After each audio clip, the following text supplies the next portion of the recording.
Hi, everyone, and welcome to our 5-Star Chemicals monthly presentation for our Homebrew Club program.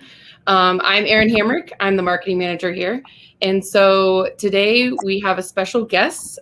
We have Mike Brennan from BSG Handcraft, and he will be presenting on hops. He holds a Bachelor's of Science in Molecular Biology and has been an avid fermentation enthusiast for over 25 years. So we're really excited to hear all of his knowledge. He currently serves on the AHA Industry and Competition Subcommittee, has previously served as a membership coordinator for the MBAA District Northern California, and is a BJCP National Judge and Trainer. During the presentation, I would just like to encourage you to ask a question using the Ask a Question button down at the bottom of your screen. Feel free to say hello in the chat and to mingle and talk with others during the presentation. But if you do have a question, there will be time at the end for question and answer. So please use the Ask a Question feature so we can get through those. And without further ado, I'll let Mike take it over. Hey, thanks, Erin. And of course, many thanks to Emily and the whole 5-Star Chemicals crew for inviting me to talk. So cheers. If it was a little bit later in the morning, we could have a beer, but it's a little early out of my time. So let me get my screen shared so I can pop up our slides and we can get talking. And give me a second and share. Boom. And let's see, are we up and sharing yet? Erin, can you see the slides? There we go. Yep, and I just made them. We're good. Hey, we're happening. Excellent. Well, thanks once again for having me on. And let me get down here where I can move some stuff around and we'll get started into here. So anyways, today's topic is going to be on hop terpenes and thiols and biotransformation. I know these are a lot of scary words. I'm going to use more scary words today. Let the words go in the background. Don't worry about it. We're going to be really interested in getting the most out of the aroma and flavor expression of hops and understanding some of the terminology, where those things are from, what we're after, and ultimately the conditions in which we can set up our home brew to get those things to happen for us in the best way possible. Let me move on into this here. So, hops have always been exciting to us as beer makers, right? Regardless of beer trends, shifts between ale versus lager, popularity, heavy hop, light hop beers, doesn't matter. Hops perpetually fascinate us. And you think after over 100 years of formal hop research, not to mention literally the centuries of hop expression in beer, significant leaps like IPA, the flourishing of New World hops, all this stuff, that we know more about them, but we're always learning more things. For those of us that have been homebrewing for a few years or more, we used to focus always on alpha acids, those bittering components, and with just general descriptions of aromas and flavors. So we usually add hops 3 or 4 times in the boil. Sometimes we dry hop, and usually for way too long, and maybe a mash hop or a first wort hop if you were being adventurous. And I felt like it was almost a mechanical process. Put something at 60 to bitter, put something at 15 to flavor, whatever. Over time and over brewing, a lot of experimental batches of beer, I learned there's just so much more to hop expression. So let's fast forward to today. Hoppy beers are now about that adventurous side of flavors and aromas. We use terms like tropical and juicy now, more common than any other hop description term. So whatever you're brewing, wherever your tastes fall, hops still make the huge impact in our beers, what we're after. So, but we've got to learn some new things about hops. Back in the day, we saw alpha acids listed on our hop bag, and maybe even beta acids, and we never even knew what they were for on our, as homebrewers, like why are these on here? Then we started seeing things like essential oil or oil content. But what does that mean? And then how come other things happen in our beer that we didn't really plan on, like cheesy or rancid aromas, or how about light struck? How do we get these nowadays? How do we get these creative floral and tropical dimensions to express? So we're getting surprised at the expressions in our finished beer that weren't part of the hop profile we started with, and how'd that happen? So as we go through here, what I want to do is first we're going to work on a better understanding of hop components. There's more to learn than just hop oils, and if we want to tailor our hop expression. We also want to use some of the latest hops research, look at some of the techniques leading brewers are using to create unique hop expression. We're going to talk about that term biotransformation, what it means and how we can utilize it. We'll discuss choosing some hops to target unique expressions. And then finally, the optimizing your brewing conditions, your yeast selection, and your hopping techniques to maximize what you get out of your beer. So, I've given this versions of this talk the last few years, and I'm going to restate a few important facts. So beer research, and more importantly, hop research, is always evolving. So we can break it up into things we talk about. We got, a few different groups. We have things that we do know about.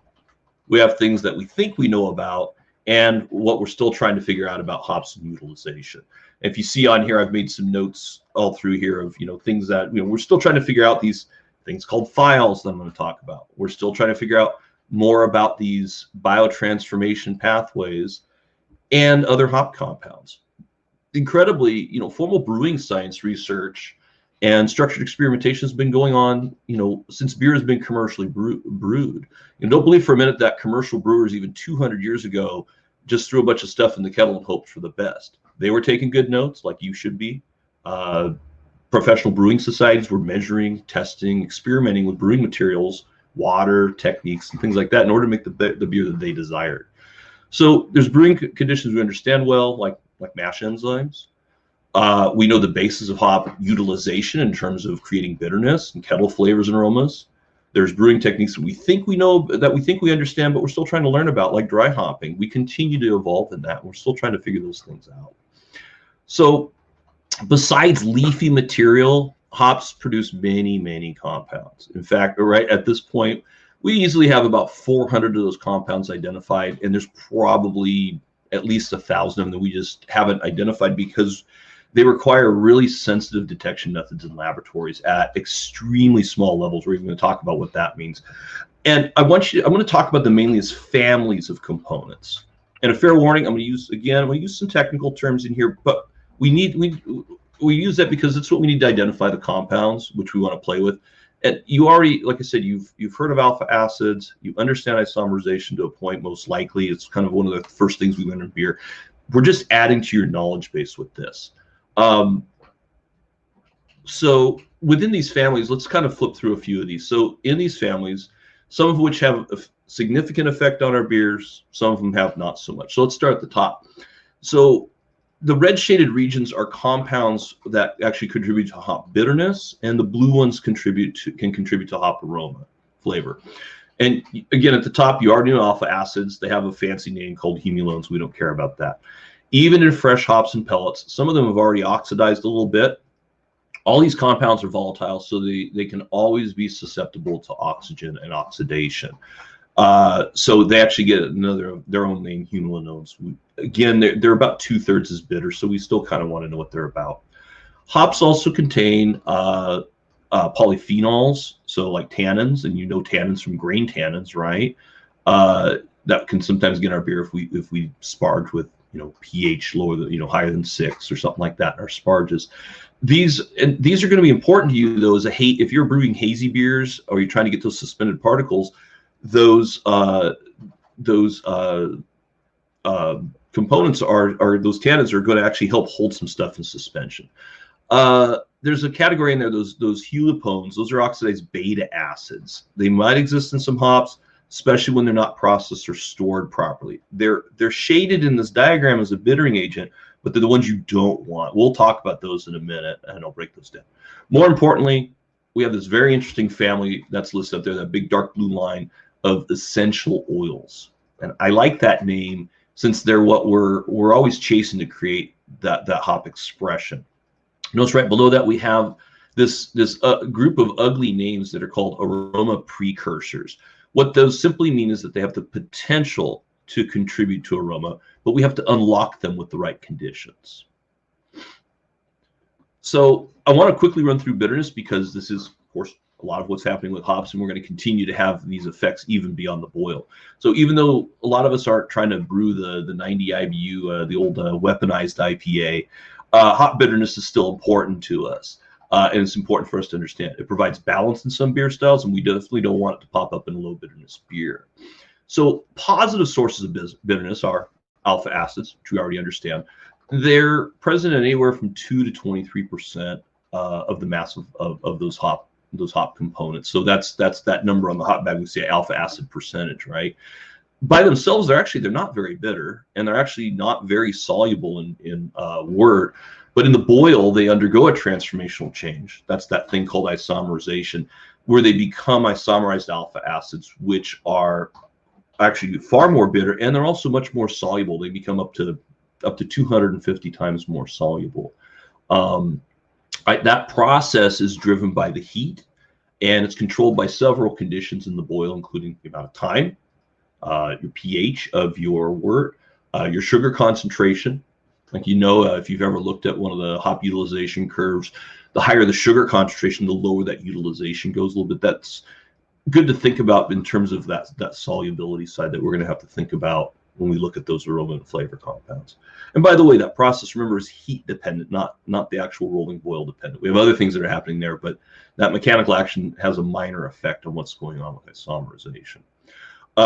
Now, do alpha acids continue to isomerize after your boil, like if you add a hop in a hop stand or a whirlpool, that time after you turn off the heat, after flame out, and before you cool the beer down, if you choose to make those whirlpool additions, or we'll call them a hop stand addition as a home brewer, yes, they do. And unfortunately, that rate's really difficult to predict. Most brewing software will tell you that a 0 minute or a hop stand addition contributes 0 IBU to the bitterness of your beer.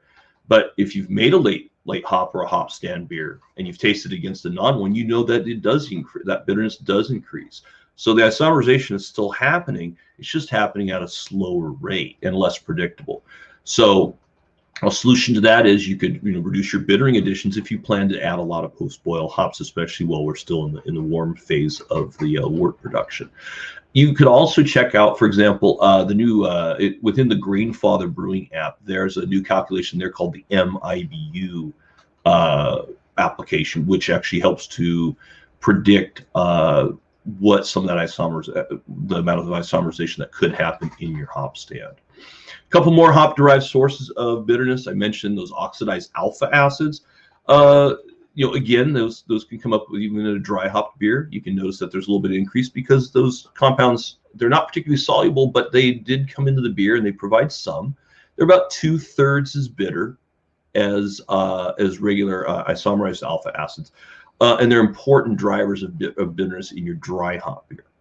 That little category at the bottom I didn't highlight. The tannins, they're a small category, but again, those tannins may bind with the other grain polyphenols, things like that come from your malt, and hold those particles up in suspension, which also potentially holds more hop compounds up in suspension. That's your hazy beer. That's what we're after, to try to hold more of that hop, those hop molecules up in suspension so that they stay in the beer and that we get that effect in a hazy.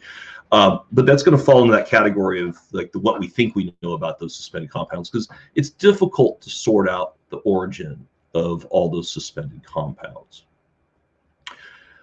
We have negative sources of bitterness, as everybody has experienced at some time or another in your beer drinking time, and they're all indicators of poor handling or poor brewing techniques. That we oftentimes don't realize that, like color grains, your specialty grains that were stewed in their production, they have a limited shelf life. Once they're opened, and if they're not stored in a cool, dry place, they can develop oxidation problems. They can bring in negative amounts of bittering compounds to your beer as well. One of the things I'm going to stop and say to people, and I want you to think about it: hops are produce. Even in their nitrogen birch bag and in your freezer, they're eventually going to continue to change, and eventually they're going to decay.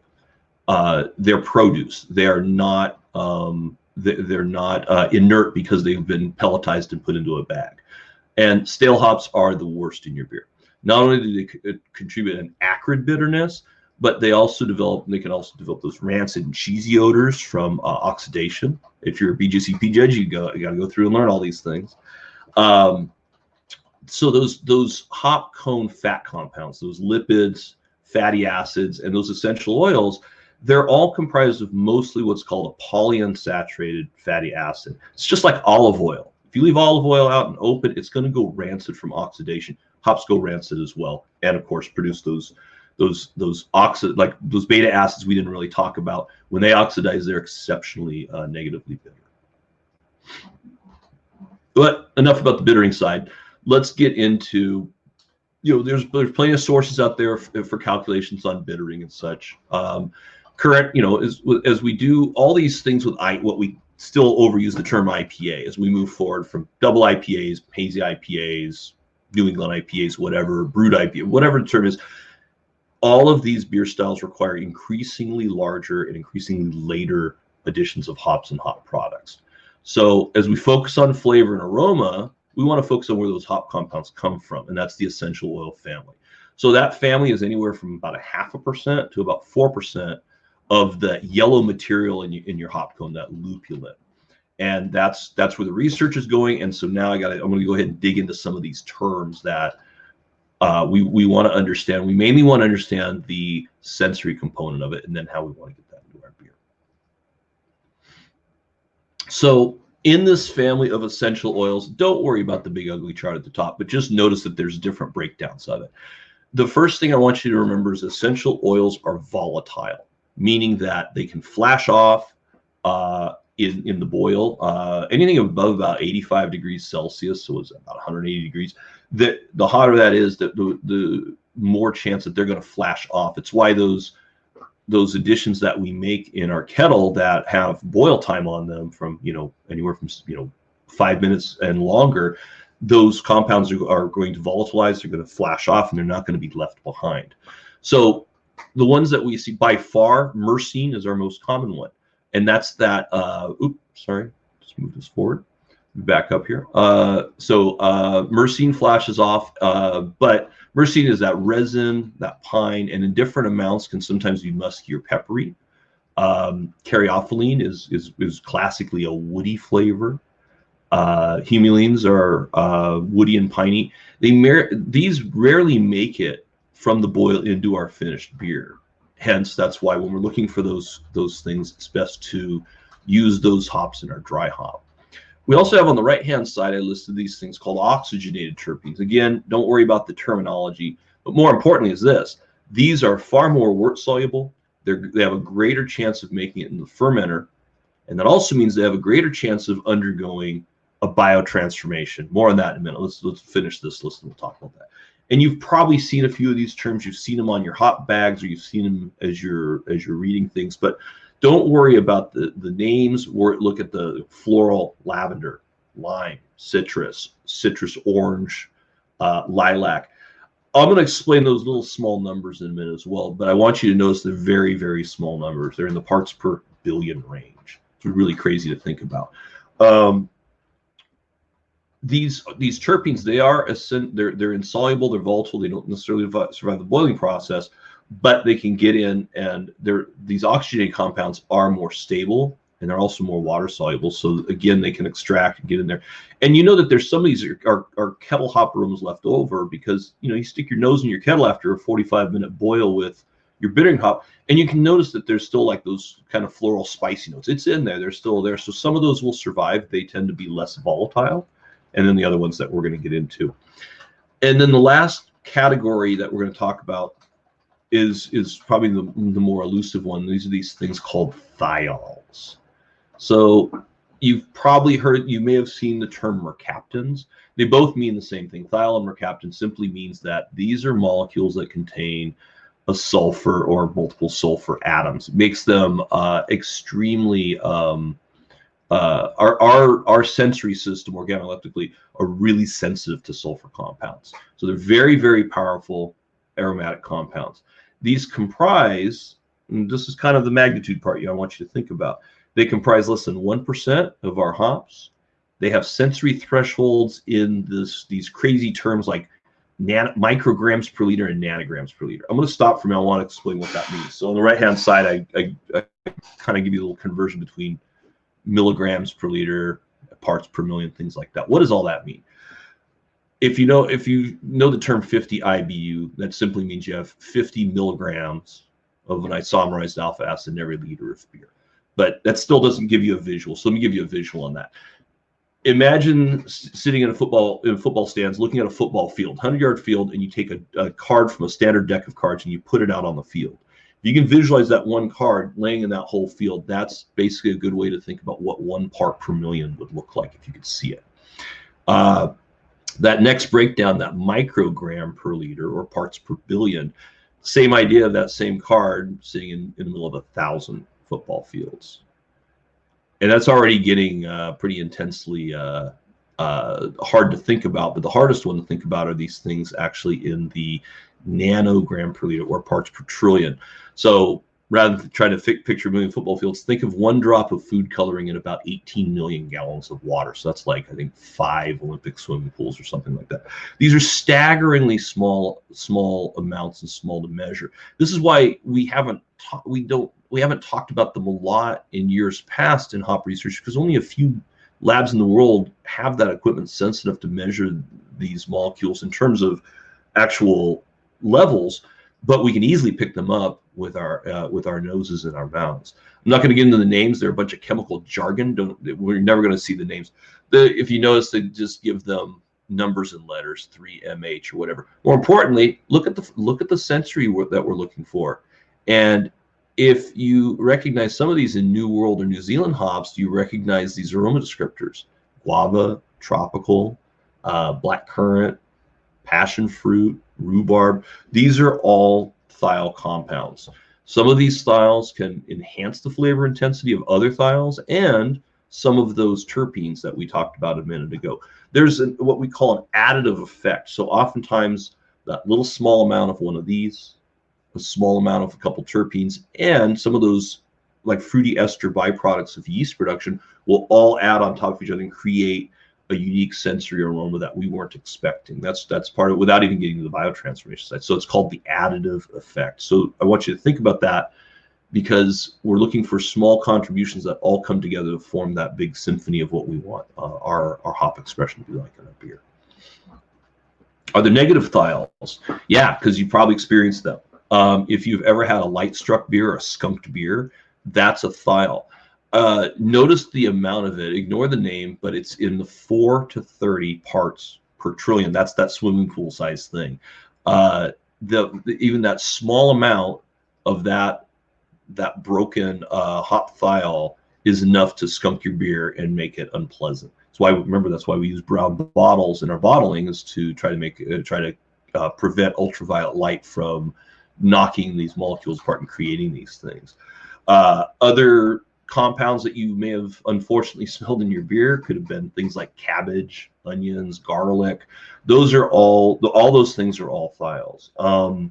Another thiol or mercaptan that you might have smelled is natural gas. So there's about natural gas is odorless, but they add an odorant to it, so we can detect at least there's about 7 different thiols in that in very small amounts, and it hits us and it's very strong. Again, we're highly sensitive to these sulfur-containing molecules.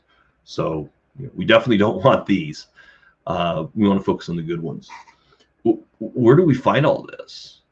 And you're going to look at this list of hops. You're going to find that, at least the good ones that we want, they're in a lot of the hops that we've been brewing with, and also new hops that you may not have brewed with yet.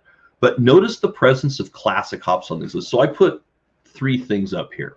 I put the terpene geraniol, I put the oxyterpene linalool, and I put one of those thiols. Don't worry about the name. It's just 4-MS, the black currant one. And look at how many times we see the same hop repeated. So Cascade and Centennial are in all 3 of the lists. Chinook has a lot of geraniol, and it has that 4-MSP compound. Even a really old classic hop like Cluster has some thiols in it. So these can be unlocked under the right conditions, and especially using the right kind of yeast. We have to be able to unlock these compounds and get them to express for us. One other thing, just looking at the hop oil content, more is not better. Higher oil content, oil levels, does not equal a higher aroma in your beer. You got to look at the oil fractions. And how do we do that? Well, let's look at a hop spec sheet. So even if you're shopping for hops at your local homebrew shop and not necessarily having spec sheets around, they're available from all reputable hop resellers on their websites. So I'll pull one up here. This is Muter from New Zealand. We carry it in the BSG catalog. Notice that if you look at the spider graph up at the top right, you see that it has that big spike in tropical fruit notes. So we know that that's containing some interesting things. Look at that, and then look down at the oil fractions at the bottom. I hope it's big enough to see on your screen, or go to the website and you can take a look at these.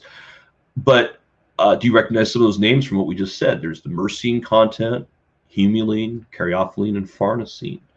That farnesene one, by the way, that's a terpene found in a lot of fruits also, like apples and citrus. You also find it in ginger and nutmeg. So if it's by itself, it's usually described as either citrusy, woody, and sometimes at the right amounts as in kind of a lavender note. Importantly with these, and again, you see one more thing on there, is the sensory highlights on the sheet. You see grapefruit, passion fruit, and spice. As you start to look at these sheets, you're going to start realizing, just pair up the names with the oil that you're most interested in, at least from that basic. But then we also have other things that are going to happen with this once we get into biotransformation here in a minute. But the oil fractions are what's most important. So I don't want you looking for a hop with a lot of oil. I want you to look at what the fractions of the oils are, so you can begin to get a sense of where to point your compass to get those components that you really are after into your beer. We talked a few minutes ago about this concept of things that are volatile. That means that they're going to boil off, they're going to flash away, and soluble, things that are actually going to dissolve into your wort as you're making your beer. So this is the game that we're playing with these, is the ratio of solubility versus volatility. Sometimes things are highly soluble, but they're light enough. It also means they're highly volatile. They're going to flash off in the boil. Other things are harder to get into the beer, and we need to give them more time, hence the dry hop, things like that.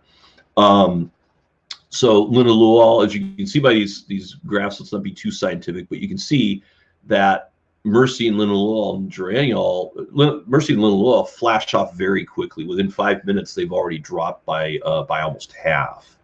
And geraniol takes a little bit longer. It's a bigger molecule, a little less volatile, but it still drops off over time. And then other ones pop in later, like that damascenone one. These, we notice that we can pull them out in a dry hop very nicely, or even in the whirlpool, we get those into our beer nicely. So what does all this mean? Dynamic dry hopping. So using multiple hopping steps rather than just one big dry hop is really what I want you to think about doing. So you do this, a dynamic dry hop, you're going to get a faster and more efficient extraction.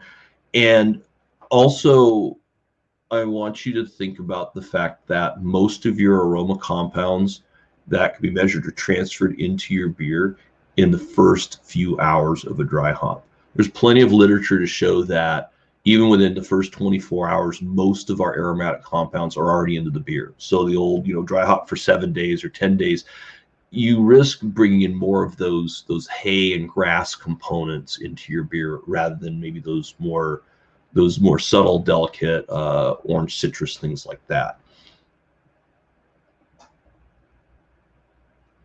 And I mentioned before about the idea, don't go chasing like lots more, more is not better. There's a point of diminishing returns with larger hop charges. So 4 times the amount of hops doesn't translate to 4 times the aroma or flavor. What you end up with again is the more chance of getting those grass and hay type of things coming in. So those terpenes that we talked about, the ones that are less soluble, they're going to dissolve better post-fermentation in the presence of some alcohol, hence the dry hop. Once again, we want to pull those compounds in. We want some alcohol present in our finished beer. One of the things I'm going to again stop and talk about for a minute is oxygen again. We've talked about different times about oxidation. There's negative times for oxygen, there's positive times. Yeast need a lot of oxygen. So we want our fresh wort before at the time of pitch, we want as much oxygen in there as we can, because that's gonna, the yeast need that oxygen to build a lot of their cell wall components. It's important for yeast health. But once we're under active fermentation and the yeast have used up the oxygen, we don't want any more exposure to that. Some of those terpenes and thiols that we've talked about, they can easily be bound to oxygen. Once they do bind to it, it just renders them odorless and tasteless. It just basically shuts them off. We're trying to disconnect those things and open them up, not bind them up with something else. So you're handling, once you're in the fermenter, once oxygen's been used up, it's important that you're doing everything you can to not expose your hops nor that finishing beer to oxygen. Ways to get that in there, again, is to get some of those in, is the hop stand. We'll call it a whirlpool in a pro brewery where they actually have a whirlpool tank that's moving. At home, we're doing a hop stand. So trying that first edition at, say, 180 degrees or a little bit cooler than that, somewhere between 20 and 50 minutes. That's going to start bringing that in, and then maybe even try putting a couple different editions of that same hop in as your wort is cooling.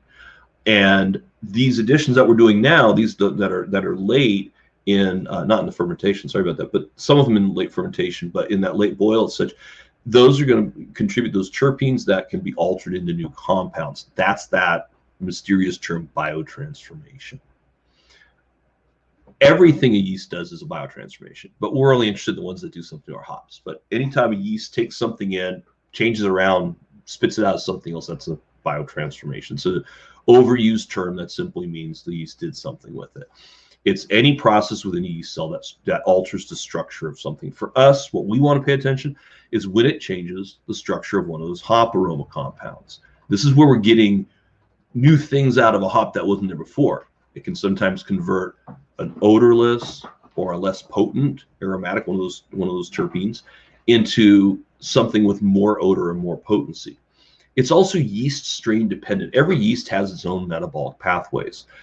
Probably the easiest way to think about it is when you use American ale yeast versus a Belgian yeast. Well, the Belgian yeast can produce a huge amount of other compounds, again, because they have different metabolic pathways in them. Again, it's also influenced by temperature, by pH, the presence of minerals and other cofactors, things like that. A few of these pathways that we talk about, they've been described, but they're still difficult to predict. We know that they're happening. There's been plenty of research. A lot of the work that I work with is from Tom Shellhammer and Scott LaFontaine at Oregon State University. This is their research. It's been described. We're trying to chase it all down. There's still a lot more to learn that we don't know. So we're going to look at one of these pathways, but we're not going to look at it too long because it's really ugly. And this is the geraniol pathway. So big, ugly, nightmares from high school chemistry come to mind here when you look at these things. Yikes. It's just a lot of stuff going on here. It's an ugly way to have to look at these things. So let's not look at it this way. Let's look at it a different way. That's the same pathway. This is what's happening. So we're moving from that geraniol in the center, which can do that kind of floral rose thing, and through different conditions can become other compounds like that geraniol terpene can be changed into different compounds by the yeast in the right conditions. It's obviously it's too complex to predict accurately, but what it means, suffice to state, it's the potential to create a much wider array of different aromas that weren't there in the hop before we started. How do we do these things? How do we make biotransformation happen? I'm going to start by talking about the yeast. We need to pick a biotransformation friendly yeast, one that does some of these things for us. There's another ugly term. Just scribble it down and make sure you're looking for yeast that have it, or look at a chart. And these are things that have a high beta glucosidase activity. So that big ugly term, what happens is some of these hop compounds, if you remember several slides back, I mentioned those precursors. It's one of these compounds, one of these terpenes that's bound to a sugar molecule in the hop. That ugly name of anything bound to a sugar is just called a glycoside. Don't worry about the high school chemistry. If you just see that it's a sugar and a terpene bound, if we can find some way to break those apart, we just released one of those terpenes and suddenly it becomes aromatic. It creates something for us. So a yeast that's high in beta glucosidase activity, it can break that bond and free up that compound. That's a biotransformation. There's some enzymes too that are out there, but let's look at the yeast. If you notice, and let's see if we see a pattern here. Most of these tend to be low attenuators, low flocculators, which means they're hard to get out of suspension. They're hard to drop out of the beer. and they tend to be reliable high ester producers. They do a lot of fruity things. Where do you see these? You see them in hazy IPAs. So same common thing that happens in there. These yeasts tend to also have this activity. Some examples I've got listed here from various yeast manufacturers from NSWB06. One of my favorites, Wyeast London Ale 3, does this very well. A couple of White Lab strains, the Dry English and the Burlington strains, Lallemand Belle Saison, BRY 97. Important note from Mitch Steele is that you want to use a fresh yeast pitch. Through his work and other people's work, they've learned that repitched yeast tend not to do biotransformations very well. Why is that? Well, remember, as your yeast go through their life cycle, they don't, the way they produce a little bud on the side and then they break off. And what that leaves on the cell membrane is a little scar on it. So we think over time, with a lot of generations of yeast, that you get yeast with more scars on their surface, which means less surface area for them to interact with hop compounds floating around in our wort and interfere with that adhesion absorption in that. So, and remembering that fast attenuating yeast and fast flocculators, they also do the poorest job at cleaning up after themselves. So they can sometimes leave things behind like diacetyl, acetolactate, which is the precursor to diacetyl. It will turn into it over a few weeks in your beer. And nobody wants butterscotch and hops, so that's not fun. So good choices of yeast are here. There's more out on the market, and yeast manufacturers are very attuned to this. So you can look at their websites and look for their specifications of which yeast tend to be more biotransformation friendly. There's also there's continuing research that helps us locate or to determine which yeast are better at certain ones of these pathways as well. There's a lot of information out there to look for. I'll talk about Scott Janish's book, The New IPA, here in a second, but that's an excellent source for these yeasts, as well as there's actually some enzymes that you can buy on the market that we think may help to increase the amount of expression by doing that beta-glucosidase thing. There's also some non-Saccharomyces yeast. I know little about them, but there's a lot of fun things out there to experiment with, and that's what we're all homebrewing for anyways. So if you're going to aim for the best expression of your beer ingredients, you do have to address a little bit of water chemistry. I know a lot of homebrewers like to stay away from water chemistry, but it's the #1 ingredient in your beer. So you don't have to get deep into it. There's things to pay attention to, and use a water calculator. You don't need to become a science person to do this. If you could look at a water calculator and take the measurements or use the measurements and be able to tailor your water for the beer that you want to make. The most important ratio in terms of one of the most important ones for hops is that sulfate to chloride ratio. So depending on the style of beer you're looking to make, you can make these adjustments to optimize your malt expression and your hop expression. So sulfates, the more sulfates tend to make a drier, more firmly bitter note in beer, and chlorides support palate fullness and mellow flavor. Not free chlorine. Make sure you hear the difference. Free chlorine is that thing that makes really ugly chlorophenolics, that medicine plasticky band-aid thing we don't want. It's chlorides. It's that dissolved ionic component. So that palate fullness, that mellower hop flavor, mellow flavors, that's the chloride side. So if you're doing a West Coast IPA, we want to go about 4-to-1 ratio of sulfates, that firmer bitterness, to that chloride side. And you can even go up to as high as 9-to-1 in that ratio. Again, use a water calculator. Don't get lost in the weeds on all the crazy calculation stuff. You don't have to. If you're making a New England IPA, that chloride level is important for the mouthfeel. So you're going to go the other way. And you're going to get that, maybe a 1-to-1 to 3-to-1 chlorides higher than sulfates, and at least over and keeping that sulfate down under 100 parts per million. Again, use the water calculator. Don't get lost and intimidated by this stuff once you get this sorted out. John Palmer's book, How to Brew, he has a really nice thing in there called a brew cube. It's a kind of a 3-dimensional representation of where water chemistry falls into. And how to calculate it out. It's not the hardest thing to do. Once you get it figured out, it's not too bad.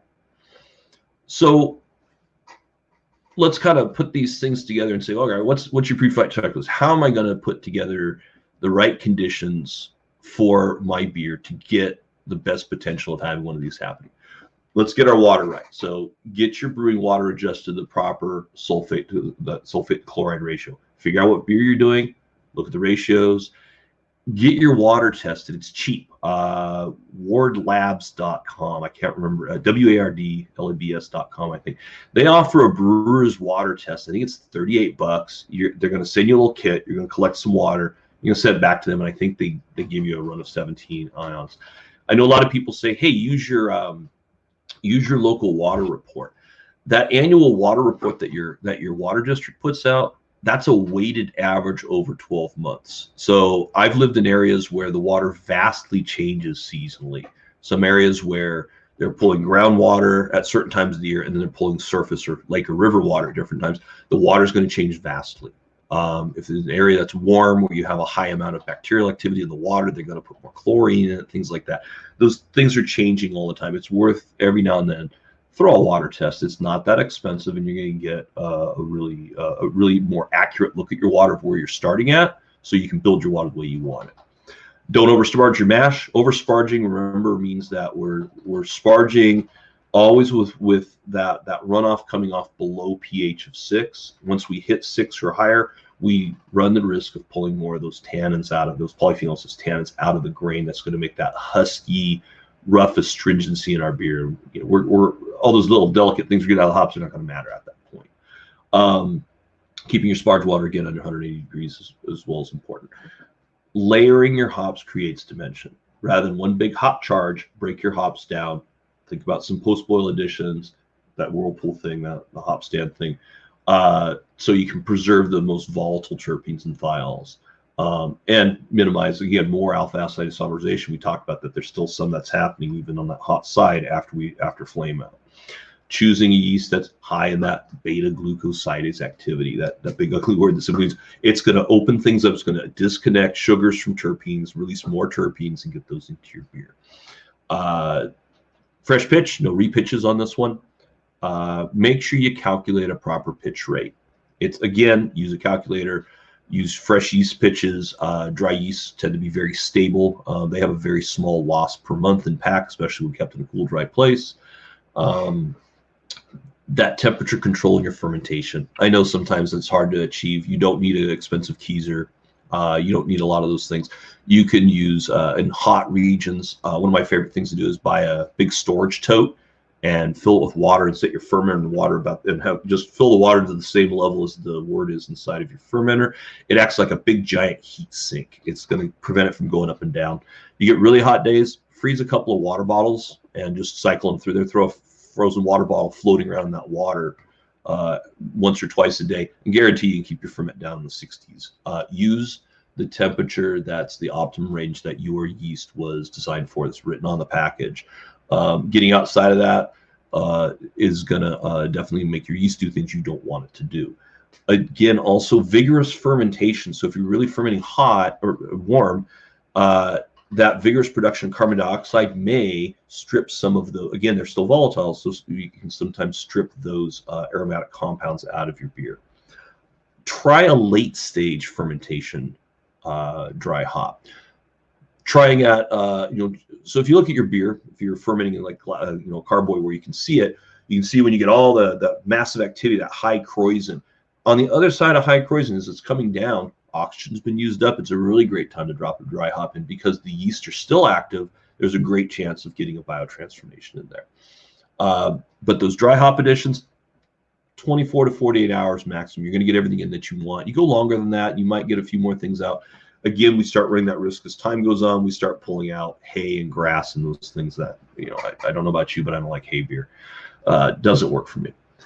And that multi-stage dry hopping on our small scale of homebrewing works really well.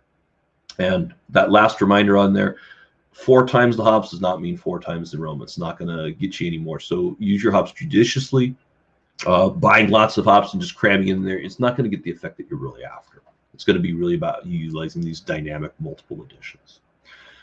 Few books, if you want to dig into this a little bit more deeply, you want to learn a little more about how you can layer these hop oil dimensions, accessing those really interesting biotransformation pathways that yeast can perform.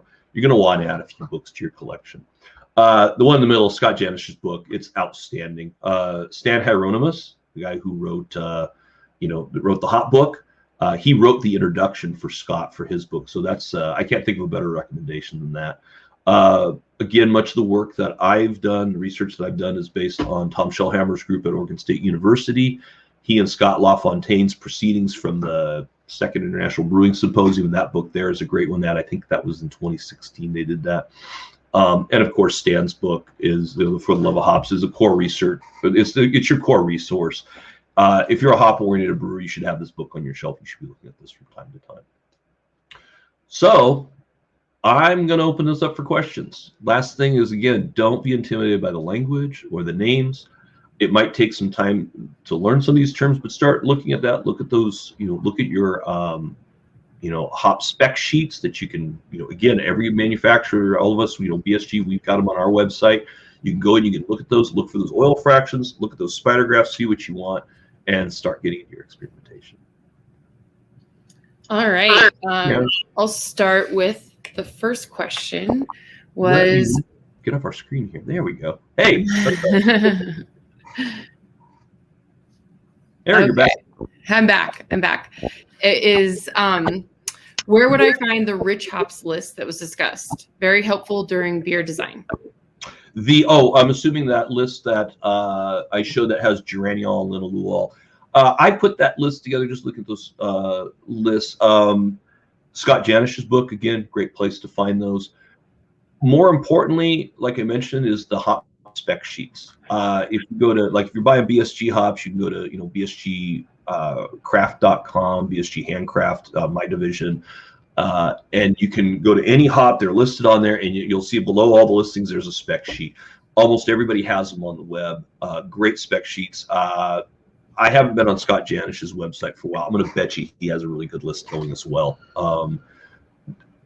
It's not the holy grail. You're not having to go dig really hard to find these things. They're in common hops. You don't have to find the trendiest, coolest hop coming in from New Zealand to get these effects. There are hops that we have here, like I mentioned. Cascade has all sorts. The classic Cascade. It has a lot of these things in there that we can play with. It's more about changing your brewing techniques and changing your hopping techniques. Using that right yeast, those beta glucosidase active yeast, using those dynamic hop additions, putting some hops in there on the tail end of active fermentation, so we have the chance of that biotransformation happening. Most importantly, during all that period of time, doing everything you can to minimize oxygen expression into your fermenter. So, and of course, start off by cleaning it. So shameless plug for 5-star. Make sure that you're cleaning and sanitizing. Thanks. They're two different processes. And if you haven't learned that yet, don't start into this until you get cleaning figured out and sanitizing a separate process. So common denominator, we can't do anything in beer until we get that right. Beer is the fermentation product most susceptible to contamination. So it's far harder to keep beer sanitary than it is wine or any other ferment. Wine is far more acidic. It has a lot of other compounds in it that inhibit bacterial growth. Winemakers commonly sulfite their, you can sulfite, you can do a lot of things to stabilize and prevent microorganisms from growing. We can do none of those things in beer. Hops have some antibacterial capabilities, but only for one family of bacteria. The other ones, and even some of those gram positives have become resistant. It's going to be about your sanitation. Thanks. Mm-hmm. And another question, I missed the name of the company who can test my water. Who do you recommend? Do they offer a beer-specific water test? Yeah, Ward Laboratories. And that's the only one I know off the top of my head, but I've used them for years. I believe it's Ward, WARDlabs.com. Check them out. I think the kit actually went down in price a few bucks the last few years. It used to be something in the low 40s. I think it's last time I looked, it was $38, something right around there. But I think the brewer's water chemistry test that they list, it's 16 or 17 ions. You don't have to get that far into your beer. You need to look at a couple ions. Again, look at John Palmer's How to Brew book to get a sense, because John focuses on the water components that you need to pay attention to. We all need to know if there's free chlorine in our beer or in our water, because again, chlorine in the presence of yeast means that those yeast can take some of those compounds that we know as phenols, those things that in good beers, those spicy, peppery notes, things like that. If you get it in, chlorine is extremely active with phenols. They bind up very quickly, and you form a chlorophenol. Plastic medicine, Band-Aid, bad beer, time to throw it away or distill it or something like that. So with that, there is a specific test for brewing? On that Ward Labs, yeah, there is. Yeah, okay. One of them is called the Brewer's Water Test. It's not too hard to find. They're pretty friendly folks. Okay, great. And then do you have a list of all the books you recommended? I'm a book collector, but Scott Janish's book, The New IPA. It's a very fun book. It's kind of more. Scott's been doing a lot of reviews of experimentation. He's done a bunch of experiments. That's more the. If you want to dive into the experiment side and play around, that's Scott. That's the New IPA book. Stan Hieronymus's book, Hops, the hop book. That's why they call it a brewing essentials book. You need that book on your shelf. If you're a hop head, if you're really going for that, I'm not a hop head. I don't want my hops turned up to 11. I like them down at about 4. I like to experiment with all the flavors and aromas of hops. I just don't need to be punched in the face with hops anymore. That was my hop adolescence when I was making 100 IBU beers like we all were 8-9 years ago and longer. If you want to get deep into hops, you should be doing some casual reading on it once in a while. Those books, that Tom Shellhammer and Scott LaFontaine's Proceedings book that I showed on that last slide, that's pretty technical. It's fun if you really like to get into that stuff, but even if you're not a particularly technical person, you don't have you don't have to have that science background. You can still see things in there and look for the application. Say, oh, look, they did this technique and they got more of this flavor that I'm looking for. That's a fun way to do it as well.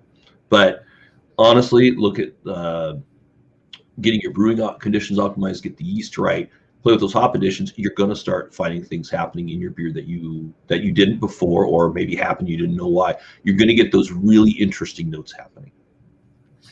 Great. Does anyone else have any other questions? Let's see. Looks like we don't have any. All right. Excellent. But thank you so much for sharing all of that knowledge. This presentation will be available. I'll send it out in an email to everyone so everyone can go back and reference all of those slides and some of that technical information that we may have taken notes on but need to review.